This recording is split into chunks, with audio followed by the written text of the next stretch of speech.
شریعت کی نگاہ میں 2 گناہ ایسے ہیں جنہیں ترک کیے بغیر نہ کوئی نیک عمل قبول ہوتا ہے نہ توبہ قبول ہوتی ہے۔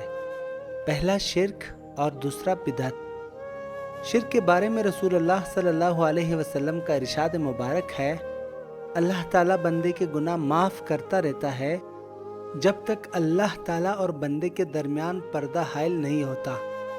صحابہ کرام رضی اللہ عنہم نے عرض کیا، یا رسول اللہ صلی اللہ علیہ وسلم، پردہ کیا ہے؟ آپ صلی اللہ علیہ وسلم نے فرمایا، آدمی اس حال میں مرے کہ شرک کرنے والا ہو۔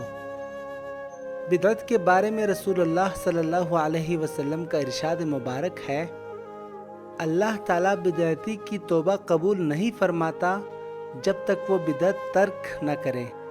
گویا بدعتی کی ساری محنت و مشقت کی مثال اس مزدور کی سی ہے جو دن بھر محنت مزدوری کرتا ہے لیکن اسے کوئی مزدوری یا اجرت نہ ملے سوائے تھکاوٹ اور بربادی وقت کے۔